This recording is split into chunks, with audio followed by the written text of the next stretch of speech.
Hey everybody, welcome back to Portugal and Beyond. This is Joric. Thank you so much for checking out my channel.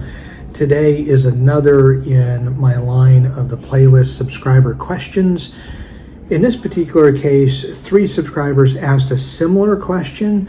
So instead of doing 3 different videos, I thought it would be easier and simpler to just kind of make one bigger video answering their questions. So Rock and Roll Cook asked, what are the downsides of moving to Portugal? Lucchese20 asked, what would you have done differently when moving to Portugal?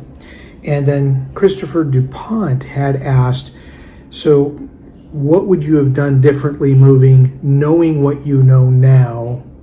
What changes would you have made? Would you have still moved? Things like that. So I want to thank all 3 of you for taking the time to ask these questions. They're nuanced enough, they're similar enough, I wanted to try to answer and be as specific as I could be in answering your questions. So as far as when it came to moving, immigration, things like that, timeliness of we already had our property, the bureaucracy, we knew what we were getting into. We had some feel for all of that, but there are a few things that as we're looking back on it now in 2022, summertime, we're kind of getting past the pandemic, that we wish we would have known and we would have done differently. So the first thing that I wish we would have had a better gauge of is that there isn't as much English spoken in Portugal as we were led to believe. Yes, we made several trips and we went to mostly tourist areas where they were speaking English and several other languages. But once you get out of the main city centers in Lisbon and Porto, and you get out of the Algarve and you're into some of the smaller towns, or you're into the more residential areas of Porto and Lisbon, you do need to know some Portuguese. And it makes sense. You're moving to a foreign country, you should know their language. But I think some of the blogs and YouTube posts or channels that we saw and were following made it seem like it was much more prevalent than what it is. So just something that I want to make sure that you're aware of. Number 2, finding work. My wife's work visa came through easily, and that was part of the reason that brought us here. What I would recommend is if you are not retired and you're still looking at working, 6 months to 1 year before making the move, start looking at roles and start doing some interviewing. I think that what I would have done differently is really explored that up to a year before moving, because we knew almost a year ahead that this is where things were going, but I wouldn't have waited until the last minute to get going with that. So I think that's something that, looking back, I would have done differently. Number 3 is the elephant in the room, the pandemic, COVID.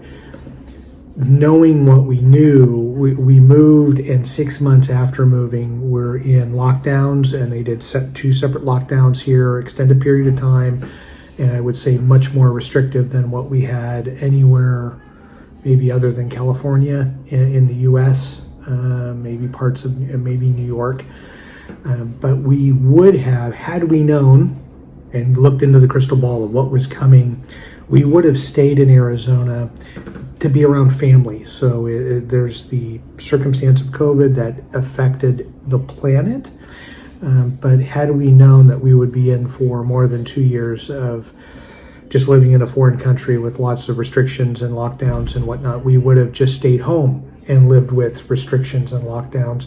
And that way we would have been around family members. So that's something that I think goes without saying, but I wanted to say it just in case, because it is something that we learned a lot about living in Portugal during COVID that will help make us determine whether we stay here long term. Some things some things were okay, some things I didn't like. And then lastly, this I think is the most important. So the 4th thing, that as I'm looking back, what I would have changed or wish I would have known about ahead of time is the strikes that go on in Portugal.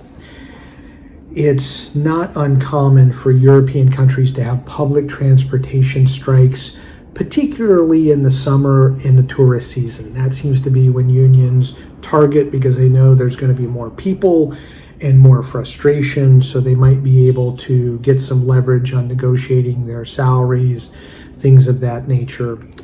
But What we didn't realize is I just took notes here. Since we moved, there have been over 20 rail strikes in Portugal. There have been over 23 airline-related strikes. And when I mean that, I mean either the airline personnel, the pilots, the flight attendants, other representatives in the organization have struck, or airport personnel, so people working on behalf of the airport itself, or government agencies working in the airport. So for example, SEF, they're the main body you got to work with if you're moving to Portugal, handling immigration. They're also the people that deal with passport control and stamping your passport when you get in the country. For the most part, the last 2 years, they're the ones responsible for your lovely 2 to 3 hour delays when you're trying to get into the country. So you can thank them for that. The strikes are something that, whether it be the pandemic or not, they happen in the summer, springtime through early fall, regardless of what's going on in the world. So those are things that are happening. And because we travel often, those impact us more than maybe others. Now, what I wasn't anticipating, there have been multiple police strikes. There have been multiple firefighter strikes. There have been multiple teacher strikes since we've moved here.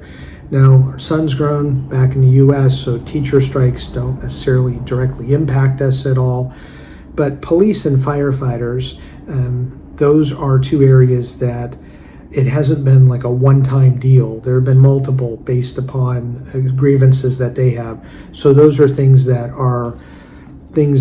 I question, okay, is this the right place to be here long-term if these things continue?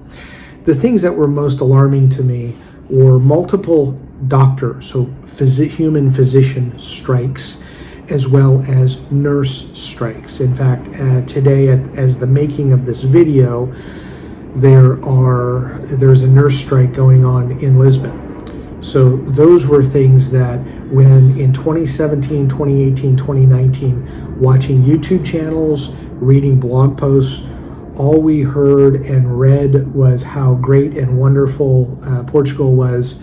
We didn't hear any negative about anything. The bureaucracy, people really didn't talk about the bureaucracy. Dealing with many issues and challenges of moving here and getting established were not discussed. And strikes certainly were not mentioned. They were rare.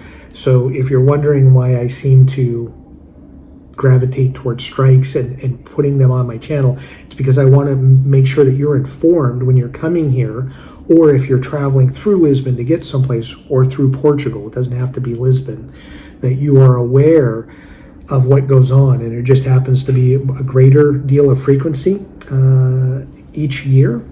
And the grievances are the same, exceptionally low pay here in the country of Portugal across the board. And I know I'm a foreigner and I'm going to hear it from Portuguese, but the wages here are absurdly low. Taxes are absurdly high for the working class people. It's ridiculous. So that's prompting, as well as now labor shortages. And several sectors, people have worked in excess of the hours they're supposed to, and they haven't been compensated. So I don't blame any of the people for going on strike. Doctors, nurses, teachers, the police, the airline personnel. So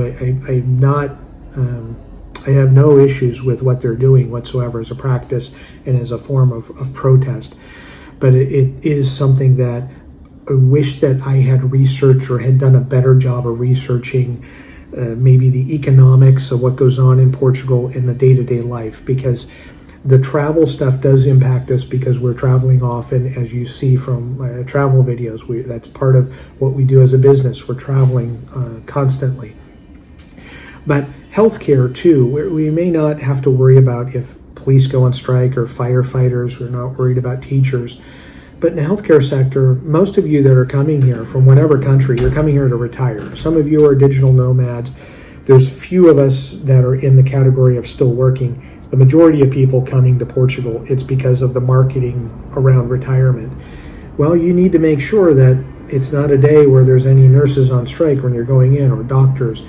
And I am going to be following this, and as there are more strikes that go on. I'm going to keep reporting it, and it'll be short videos, but I want to make sure that you're aware, because I think sometimes to Rock and Roll Cook, Lucchese 20, and Christopher DuPont, oftentimes we are not hitting on the day-to-day life, and quite honestly, that's what you need to hear, because when you're here as a tourist for a week or two looking at property or seeing the best of, you don't often see, let's say, the underbelly or the not so best of. And if you're going to live here, you're going to be seeing some of that because you're going to be living in it.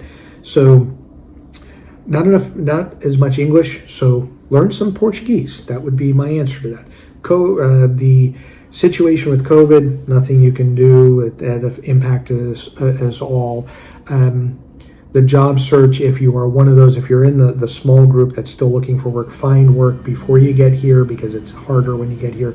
And then lastly, the strikes are something that it's a way of life here. It is a way of life in other European countries, so it's not like Portugal's alone. But I will say almost every sector that could strike since we've been here has done it. And most of them have done it multiple times.